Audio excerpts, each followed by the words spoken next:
स्वागत आप सबका।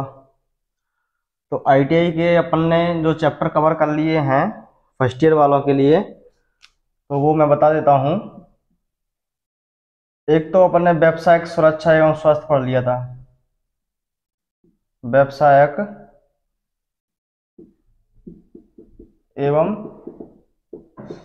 सुरक्षा स्वास्थ्य पढ़ लिया था, ये पहला चैप्टर। दूसरा चैप्टर जो पढ़ा था अपन ने यूट्यूब पे, वो पढ़ा था मौलिक विद्युत एवं वैद्युतिक पदार्थ, ये पढ़ लिया था। इसका भी टेस्ट हो गया, आज मैंने इसका टेस्ट बना के डाल दिया है ग्रुप पे। तीसरा चुंबक अपन ने पढ़ लिया था, जो 12वां चैप्टर के रूप में पढ़ा था, चुंबक वाला, ये भी कवर कर लिया था।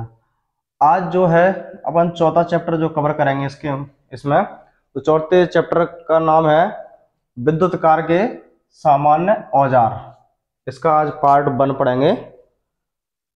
तो विद्युत कार्य मतलब इलेक्ट्रीशियन के सामान्य औजार कौन कौन से हैं, तो इसके बारे में पढ़ेंगे। विद्युत कार्य मतलब इलेक्ट्रीशियन, तो इसके औजार कौन कौन से हैं विद्युत औजार। ये औजार आपको फिटर में भी काम में आएंगे, फिटर वालों को भी बहुत इंपॉर्टेंट है ये औजार, क्योंकि वही औजार इलेक्ट्रीशियन में होते हैं, वही औजार फिटर में होते हैं। तो सबसे पहले आता है एक फेज टेस्टर। तो फेज टेस्टर के अंदर जो आपको ये डायग्राम बना हुआ है, आप अपने कॉपी में इस डायग्राम को नोट कर लेना। पहले रफ पे बनाने का प्रयास करना, उसके बाद आप फेयर में नोट करना, क्योंकि आप एक बार में अगर आपकी ड्राइंग आ जाता है तो अच्छी बात है, ना आए तो और अच्छी बात है। लेकिन आप फिर भी इसको रफ में बना के देखना, फिर इसको फेयर में नोट करके देखना। जैसे ये क्या है, फेज टेस्टर है। फेज टेस्टर में ये क्या लगा हुआ है, नियॉन लैंप लगा हुआ है। Neon lamp, NEONLAMP lamp. ये क्या लगा हुआ है यहाँ पर, रेजिस्टेंस मतलब प्रतिरोध, RESISTANCE रेजिस्टेंस। ये जो लगी हुई है यहाँ पर क्या लगी है, स्प्रिंग, SPRING स्प्रिंग। ये जो यहाँ पर पॉइंट है वो क्या है, अर्थिंग पॉइंट है, EARTHING earthing point, POINT point हो गया। ये सब मैं नाम स्पेलिंग आपको इसलिए बता रहा हूँ कि आपको लिखने में दिक्कत ना आए, क्योंकि एग्जाम में आपको ऐसा चित्र बना हुआ मिलेगा कंप्यूटर की स्क्रीन पर कि ड्राइंग ऑफलाइन पेपर होता तो आपको ड्राइंग की कॉपी में बनाना पड़ता। क्योंकि ऑनलाइन पेपर होगा तो आपको कंप्यूटर की स्क्रीन पर बना हुआ मिलेगा, तो आपको पहचानना पड़ेगा। ये क्या है, insulated steam, INSULATED steam, STEM stem. अब आपको ये चित्र बना हुआ मिलेगा, पेपर में पूछा जाएगा कि दिए गए चित्र का नाम क्या है, तो आपको पहचानना पड़ेगा क्या है ये। या फिर आपको इस तरीके से मिलेगा कि यहाँ पे जैसे ये नियॉन लैंप लिखा है, यहाँ X बना देगा, दिए गए चित्र में X से दर्शाए गए भाग का नाम क्या है, तो आपको पता होना चाहिए कि ये नियॉन लैंप है, इस तरीके से। या फिर आपको दर्शाएगा ऐसे करके, यहाँ ए मिटा देगा, यहाँ पे X बना हुआ आएगा, पूछेगा पेपर में दिए चित्र में दिए गए X से दर्शाए गए भाग का नाम क्या है। ठीक, तो आप समझ गए होंगे इस चीज को। तो फेज टेस्टर तो आपने सबने देखा होगा। तो फेज टेस्टर का जो उपयोग किया जाता है फेज की उपस्थिति का पता करने के लिए, जैसे मोटर है, मोटर वगैरह है, या कोई वायर वगैरह है, तार वगैरह है, उसके अंदर फेज की उपस्थिति का पता कर लगाने के लिए फेज टेस्टर का उपयोग किया जाता है। तो ये चीज़ आपको क्लियर हो गई होगी कि फेज टेस्टर का उपयोग क्यों करते हैं, कि इसका उपयोग तार, मशीन इत्यादि में फेज की उपस्थिति की जांच के लिए किया जाता है। ठीक, और ये जो आते हैं 100 वोल्ट से 250 वोल्ट तक, 100 वोल्ट से 250 वोल्ट तक होते हैं। अधिकतम जाना 500 वोल्ट तक के आते हैं। अधिकतम जाना 500 वोल्ट तक के आते हैं, ये ध्यान रखना। अधिकतम वैसे तो नॉर्मल देखा जाए 100 से 250 वोल्ट तक के होते हैं, अधिकतम आते हैं तो 500 वोल्ट तक के आते हैं। और इसके अंदर और बात की जाए कि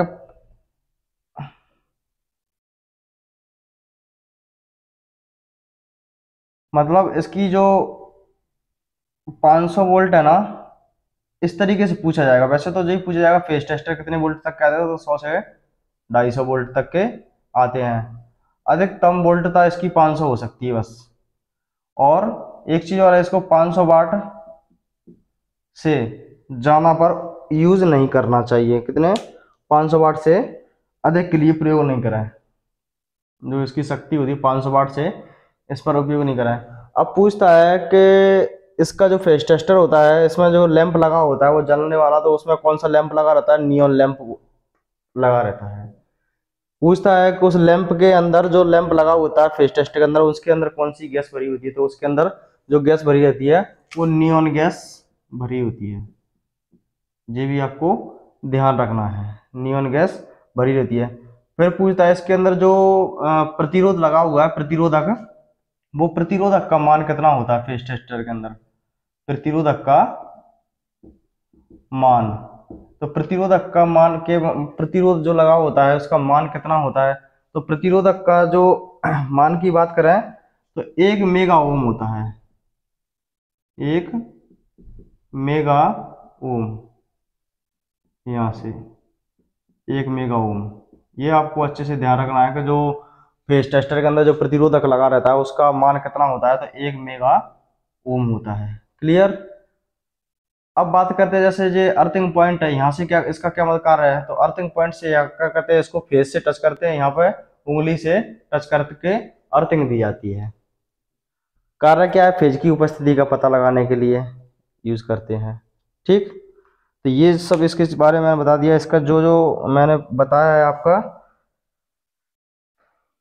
और कभी का पूछ लेते कि ये जो टिप लगी रहती है अर्थिंग देते हैं, वो टिप जो होती है वो बनी काय की होती है? तो वो पीतल की बनी होती है।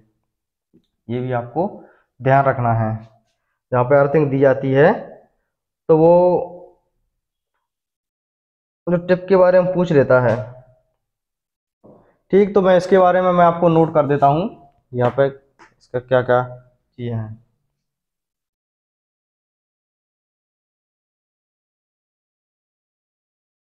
तो ये जो है मैंने इसके बारे में आपको डिटेल पूरी लिख दी है। यहाँ से फेज टेस्टर का उपयोग मोटर, तार, मशीन आदि में फेज की उपस्थिति की जांच के लिए करते हैं। इसकी टिप मतलब जे वाली टिप अर्थिंग पॉइंट पर उंगली, मतलब ये टिप पर उंगली रख के अर्थिंग देते हैं, अर्थिंग देते हैं।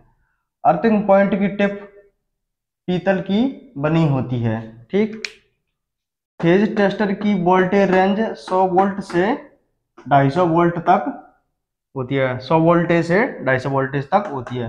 फेज टेस्टर को इलेक्ट्रीशियन का मिस्त्री भी कहा जाता है। फेज टेस्टर को इलेक्ट्रीशियन का मिस्त्री भी कहा जाता है। अब आते हैं इसकी संरचना, यहीं से नीचे लिखना, यहाँ जगह इस पे नहीं था बचाता इसलिए यहाँ से लिखना आगे नीचे। इसकी संरचना पेचकस के समान होती है। इसमें एक नियॉन लैंप लगा होता है।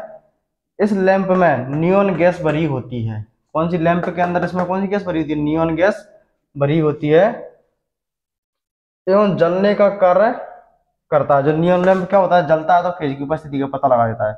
फेज टेस्टर को 500 वाट से अधिक शक्ति या वोल्टेज पर उपयोग नहीं करना चाहिए। फेज टेस्टर में एक प्रतिरोधक लगा होता है जिसका मान 1 मेगा ओम, मतलब मेगा ओम, जे एम कैपिटल और जो ओम है तो 1 मेगा ओम होता है। ये चीज आपको अच्छे से ध्यान रखना है। तो वही मैं बता रहा हूं आपको कि फेज टेस्टर का उपयोग क्या में करते हैं?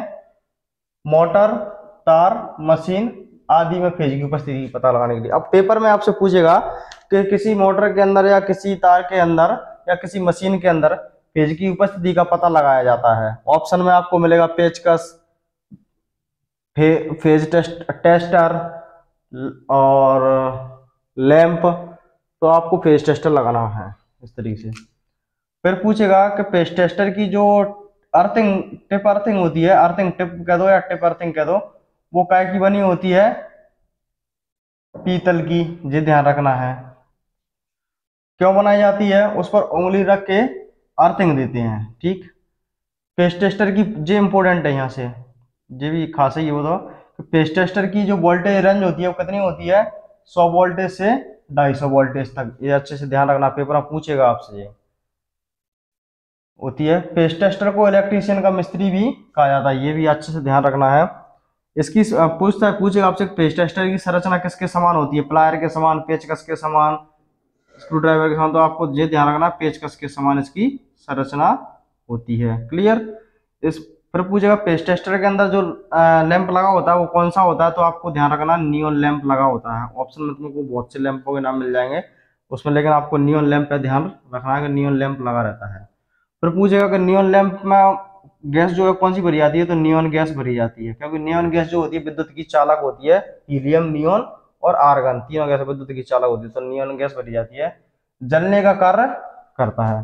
फिर पूछेगा कि पेस्ट टेस्टर को कितने वोल्टेज या कितने वाट से अधिक उपयोग नहीं करना चाहिए, तो 500 वाट या वोल्टेज या शक्ति से अधिक उपयोग नहीं करना चाहिए, ये ध्यान रखना है। पेस्ट टेस्टर में एक प्रतिरोधक लगा होता है। पेस्ट टेस्टर पूछेगा क्या लगा होता है, प्रतिरोधक कितने ओम तक का होता है, 1 मेगा ओम तक का, जो नियॉन लैंप को खराब होने से बचाता है। ठीक, तो ये आपके सामने फेस टेस्टर का हो गया। अब आता है कॉम्बिनेशन प्लायर। कॉम्बिनेशन प्लायर के बारे में बता देते हैं तुम्हें थोड़ा सा। कॉम्बिनेशन प्लायर, तो कॉम्बिनेशन प्लायर बोलते हैं, यह बना काय का होता है, तो ये कॉम्बिनेशन प्लायर जो होता है कठोर स्टील का बना होता है। कठोर स्टील का, कठोर मतलब मजबूत स्टील का। ये अच्छे से ध्यान रखना है कि जो प्लायर होता है कॉम्बिनेशन, लगभग देखो प्लायर चाहे कॉम्बिनेशन हो, चाहे नोज प्लायर हो, चाहे कटर प्लायर हो, ज्यादातर सब कठोर स्टील की बनी होती है, तो आपको वो कोई दिक्कत नहीं है। आपको कठोर स्टील पर ध्यान रखना है कि जो प्लायर होता है वो काय का बना होता है, कठोर स्टील का। जो कॉम्बिनेशन प्लायर काय का बना हुआ, कठोर स्टील का। आकार कितने एमएम का होता है, तो आकार आपको 100 से 150 एमएम के बीच में इसका जो होता है वो आकार होता है, साइज होता है। तो ये भी आपको अच्छे से ध्यान रखना है, क्योंकि जानते रहे और भी प्लायर हैं, नोज प्लायर, इसका नोज प्लायर, अच्छा आपका नोज भी, नोज प्लायर देखो प्लायर कौन कौन से होते हैं, नोज होता है एक तो, knows plier, cutter plier, combination plier, सबकी जो आकार होता है वो लगभग 100 से, आपको ऑप्शन में 100 से 150 एमएम मिल जाए आकार, तो आप आराम से लगाया ना, सही ही हो जाएगा आपका। तो ये आकार की बात करें तो 100 से 150 एमएम तक होता है। इसका उपयोग के बारे में बात की जाए कि इसका काम क्या रहता है, इसका काम काम ये रहता है कि तारों को काटने, तारों को इससे काटने के काम में भी आ जाता है, पकड़ने के काम में आ जाता है। जैसे लाइट आ रही है, अपन को पकड़ना है और तारों को क्या करना है, ऐंठना है, और तारों को काटने, पकड़ने, ऐंठने, ऐंठने ऐंठने में भी उपयोग करते हैं, खींचने में, मरम्मत करने में। तो पूछेगा पेपर में आपसे कि तारों को काटने, पकड़ने, ऐंठने में किस प्रकार के प्लायर का उपयोग किया जाएगा, नोज प्लायर का, कॉम्बिनेशन प्लायर का, तो आपको ये चीज ध्यान रखना है। और फिर पूछेगा कि हथौड़े को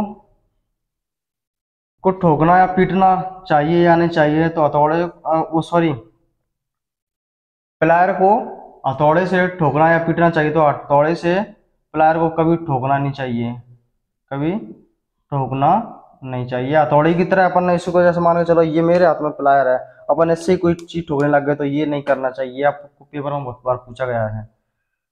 और हथौड़े को जंग से बचाने के लिए क्या, इसको सॉरी हमारे कॉमन प्लायर को जंग से बचाने के लिए और क्या करते हैं, जंग से बचाने के लिए क्या करेंगे, इस पर ग्रीस करके रखते हैं, ग्रीस। तो ये इसके अंदर की मेन चीजें हुई, तो मैं आपको इसको नोट करा देता हूँ।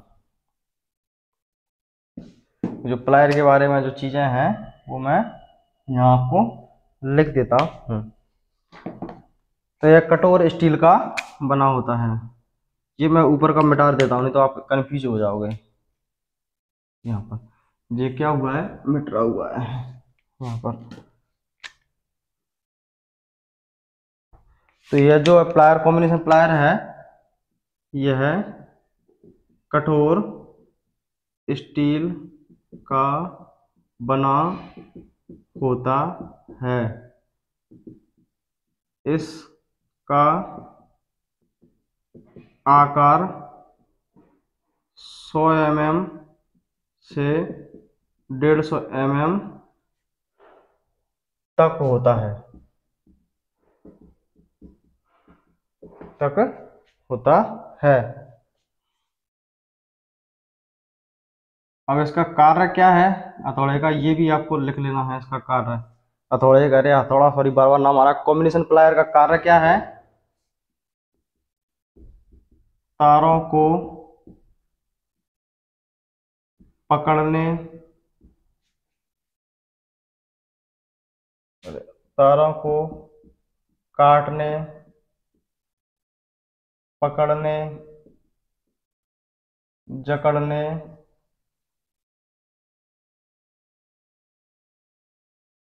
ऐंठने आदि में करते हैं।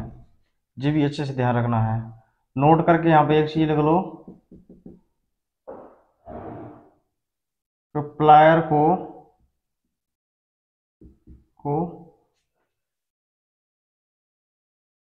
हथौड़े के रूप में, प्लायर को हथौड़े के रूप में प्रयोग ना करें, के रूप में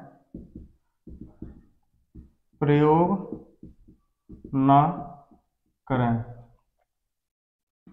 एवं प्लायर को जंग से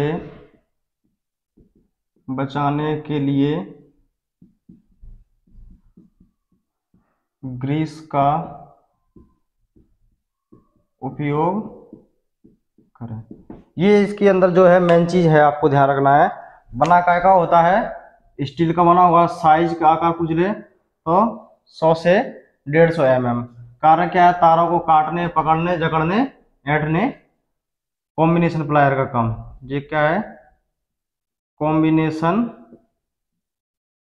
प्लायर का कार्य, तारों को काटने, पकड़ने, जकड़ने, ऐंठने के रूप में। तो प्लायर को क्या है, किसकी तरह प्रयोग नहीं करना चाहिए, ये पेपर में पूछेगा तो हथौड़े की तरह उपयोग में नहीं करना चाहिए। प्लायर को जंग से बचाने के लिए क्या करना चाहिए, उस पर ग्रीस का उपयोग करना चाहिए। और ऐसा प्लायर, एक तो जिस तरीके से आएगा, दूसरा एग्जाम में ऐसे पूछेगा, इस चित्र को बना देगा, पूछेगा दिए गए चित्र का नाम क्या है, तो combination plier, knows plier, cutter plier, तो कॉम्बिनेशन प्लायर की आप शक्ल देख लीजिए एक बार इस तरीके से। या फिर इस तरीके से पूछेगा, जहाँ ये हैंडल में डाल देगा, यहाँ एक्स बना देगा कि इस तरीके से एक्स से दर्शाए गए चित्र में, एक्स से दर्शाए गए भाग का नाम क्या है, तो आपको फिर ऑप्शन मिल जाएगा handle, joint cutter, side cutter, तो आपको ध्यान देना पड़ेगा। या फिर इस तरीके से जहाँ एक्स बना हुआ मिल जाएगा, ये लिखा नहीं मिलेगा कि चित्र में दर्शाए गए एक्स के से दर्शाए गए भाग का नाम क्या है, तो साइड कटर या फ्लैट ग्रेफ। तो इस तरीके से इनके नाम भी आपको ध्यान रखना, पहले रफ कॉपी बनाना, फिर थियर में नोट करना इस चीज को। ठीक, क्लियर। अब बात करते हैं पेचकस के बारे में। पेचकस के बारे में बात करते हैं, मैं इसको रफ कर देता हूं। तो पेचकस के बारे में बात करते हैं।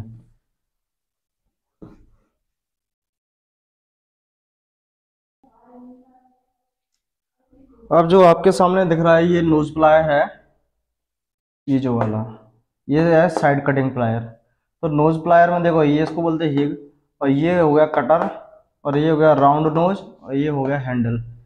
चित्र बना हुआ एग्जाम में आ सकता है, आपसे पूछेगा दिए गए चित्र का नाम क्या है, तो आपको पहचानना पड़ेगा नोज प्लायर है। या फिर यहाँ पर एक्स बना हुआ है, दिए गए चित्र में एक्स से दर्शाए गए भाग का नाम क्या है, तो आपको ऑप्शन मिल जाएगा राउंड नोज, कटर, हिग, तो आपको ये ध्यान रखना है राउंड नोज। ठीक, बात करते हैं इसका जो आकार होता है, साइज होता है, वो कितना होता है, तो वही 150 mm लगभग। सबके साइज तो एक ही होते हैं, आकार 150 mm का होता है। उपयोग काय में किया जाता है, उपयोग इसके करते हैं पतले तारों को, कैसे, पतले तारों को पकड़ने के लिए उपयोग करते हैं, ऐंठने के लिए, पतले तारों को पकड़ने और ऐंठने, और छोटे जो नट बोल्ट होते हैं उनको कसने खोलने के लिए, जहाँ पे उंगलियां वगैरह नहीं पहुंचती, वहाँ नोज प्लायर का उपयोग हो जाता है। तो ये इसके बारे में हो गया। अब आता है side cutting plier. Side cutting plier क्या होता है, एक कम व्यास के तारों को काटने के लिए उपयोग किया था, मतलब कम व्यास के तार, एल्यूमिनियम, और मतलब जो पतले पतले तार होते हैं एल्यूमिनियम के या कॉपर के, उनको काटने के लिए किया जाता है। कम व्यास की बात करें तो कितने 4 mm के जो वायर होते हैं तांबे के या एल्यूमिनियम के, उनको काटने के लिए साइड कटिंग प्लायर का उपयोग करते हैं। इसमें जो नोज प्लायर हम बात करें तो प्लायर कितने प्रकार के आते हैं, इसमें 3 प्रकार के प्लायर होते हैं। एक तो फ्लैट नोज होता है, राउंड नोज होता है, एक वेंट नोज होता है, जिसमें से उपयोग में सबसे ज्यादा उपयोग में यही आता है लॉन्ग नोज प्लायर।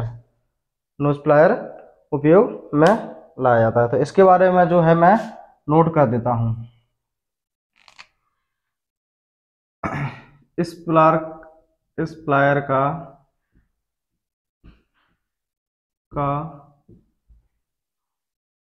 इस प्लायर का जो आकार 150 mm या मतलब आप कह सकते हो लंबा होता है। क्लियर। इसका उपयोग के बारे में और लिख लो।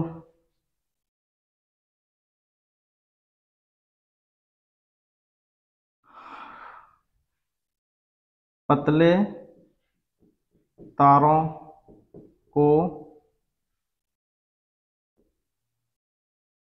पकड़ने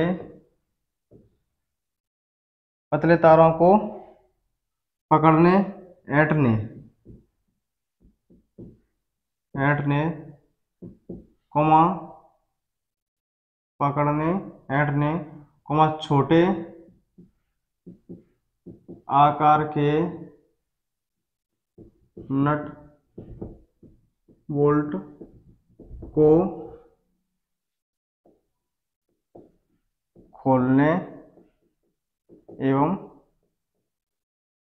कसने में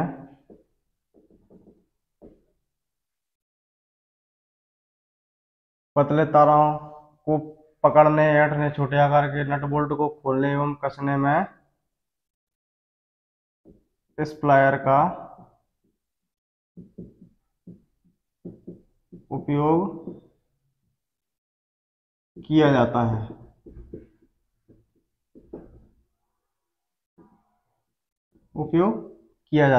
है। क्लियर। तो वही चीज अच्छे से ध्यान रखना है कि पूछा जाए कि पतले तारों को पकड़ने और ऐंठने में कौन से प्लायर का उपयोग करते हैं। पकड़ने और ऐंठने की बात हो रही है, पतले तारों को काटने की बात नहीं हो रही, तो नोज प्लायर का। या फिर पूछेगा छोटे आकार के नट बोल्ट को खोलने कसने के लिए कौन से, नोज प्लायर का।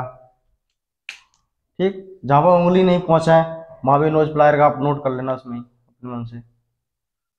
और ये जो प्लायर है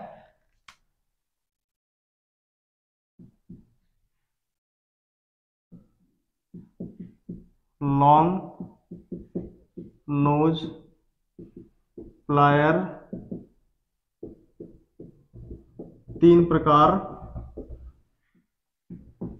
के होते हैं। कौन कौन से होते हैं 3? Flat nose, round nose, flat nose, round nose, और जो तीसरा होता है बेंट नोज। जो होते हैं नोट करके लिख दो। इलेक्ट्रीशियन के लिए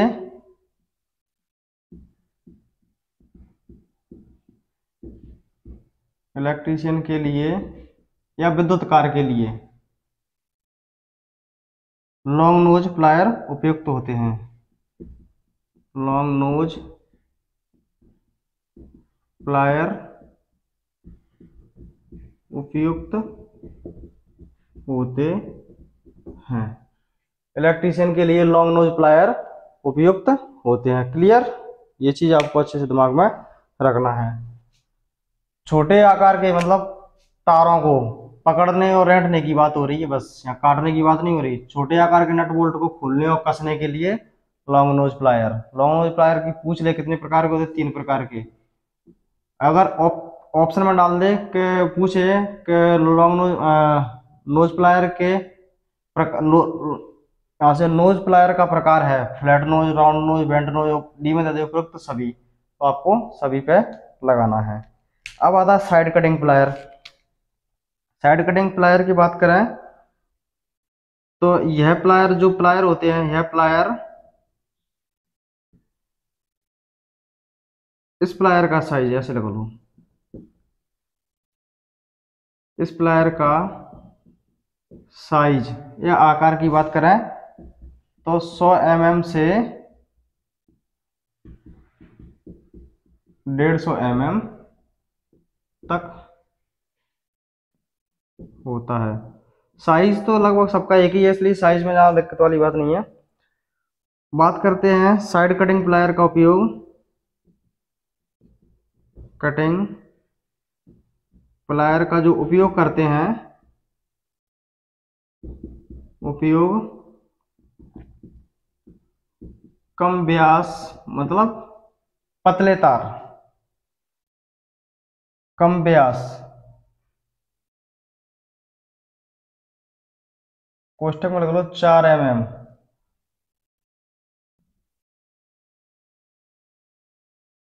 के तार, कम व्यास के तांबे, एल्यूमिनियम के तारों को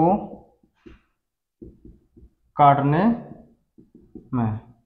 ये आपको अच्छे से ध्यान रखना है, पूछा जाएगा पेपर में कि कम व्यास के तारों को काटने के लिए, तांबे एवं एल्यूमिनियम के कम व्यास के तारों को काटने के लिए आप कौन से प्लायर का उपयोग करेंगे, तो आपको ध्यान रखना है साइड कटिंग प्लायर। और ये क्या है, कटर, तो इसका भी नाम अच्छे से आपको रखना है। तो ये हो गया आपका नोज प्लायर, हो गया साइड कटिंग प्लायर, हो गया।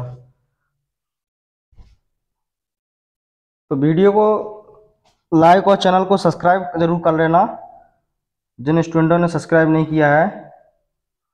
अब आप बात करते हैं पेचकस के बारे में। पेचकस क्या होता है, तो ये जो आपके सामने दिख रहा है ये पेचकस हो गया, ये इसकी बिट हो गई, इसको बोलते हैं सैक, सैक बोल दो या ब्लेड बोल दो या हैंडल बोल दो। आपको एग्जाम में चित्र में दर्शाया हुआ मिलेगा, आपको पूछेगा आपको इसका नाम क्या है, तो आपको पहचानना पड़ेगा ये इसका नाम क्या है। ध्यान से बोलो, नोट कर लेना बुक में, या फिर इसको एक्स के नाम से दर्शा देगा, दिए गए चित्र में एक्स से दर्शाया गया भाग का नाम क्या है, तो इसको क्या बोलते हैं, सैक बोल दो, सेक, सेक या बिट, बिट भी बोल देते हैं। तो इसके बारे में दो तीन चीजें आपको ध्यान रखना है कि जो ये इसकी ज्यादातर सामान्यतः 5 से 30 सेंटीमीटर इसकी जो सेक की लंबाई होती है, ये जो ब्लेड की लंबाई होती है 5 से 30 सेंटीमीटर। और इलेक्ट्रीशियन में ज्यादातर वो जो उपयोग होते हैं वो 8 से कितने, लगभग मान के चलना 8 से 30 सेंटीमीटर तक के उपयोग होते हैं इलेक्ट्रीशियन के कार्यों में। ये आपको अच्छे से ध्यान रखना है। उपयोग क्या में करेंगे, छोटे छोटे आकार के पेचों को खोलने व कसने में इसका उपयोग करते हैं। तो ये मैं नोट कर देता हूँ उसमें। तो ये पेचकस के बारे में नोट कर दिया, ये अच्छे से आपको ध्यान रखना है। छोटे आकार के पेचों को खोलने कसने के लिए आपसे पूछ लिया जाए तो किसका उपयोग करेंगे, पेचों को, नट बोल्ट नहीं, पेचों की बात हो रही है यहाँ पे, पेचों को खोलने और कसने के लिए तो कहेगा पेचकस का उपयोग करेंगे। पेचकस के अगर मुख्य भाग आपको पूछे कि पेचकस के मुख्य भाग क्या होते हैं, ऑप्शन में मिल जाए बिट या सेक मिल जाए, मतलब यहाँ से बिट मिल जाए, सेक या ब्लेड मिल जाए, हैंडल मिल जाए, और डी में दे उपयुक्त तो सभी। तो ये क्या है, पेचकस के मुख्य भाग हैं। अब बात करें इसकी जो बिट की जो लंबाई है वो कितनी रहती है, तो सामान्यतः वैसे तो 5 सेंटीमीटर से, अगर सामान्यतः नॉर्मल पूछे एक पेचकस की सामान्यतः नॉर्मल बिट की या सेक की लंबाई कितनी होती है, तो 5 से 30 सेंटीमीटर आपको लगाना है। अगर वो पूछ ले विद्युत कार मतलब इलेक्ट्रीशियन, विद्युत कार या इलेक्ट्रीशियन के लिए कौन से पेचकस का उपयोग किया जाता है, कौन सी बिट के या ब्लेड के पेचकस का उपयोग किया जाता है, तो 8 सेंटीमीटर से 30 सेंटीमीटर वाले ब्लेड के सेक वाले पेचकस का उपयोग करते हैं। तो ये पार्ट अपन आज यहीं पे स्टॉप करते हैं। अगला जो इसका पार्ट अपलोड करेंगे तो उसमें और आगे इसके भाग पढ़ेंगे। और वीडियो को लाइक जरूर कर देना, और जिन स्टूडेंटों ने चैनल को सब्सक्राइब नहीं किया तो वो सब्सक्राइब जरूर कर लें, और जो फर्स्ट ईयर में हैं वो अपने अपने साथियों को वीडियो को शेयर कर दें। मिलते हैं नेक्स्ट वीडियो में, जब तक के लिए जय हिंद जय भारत।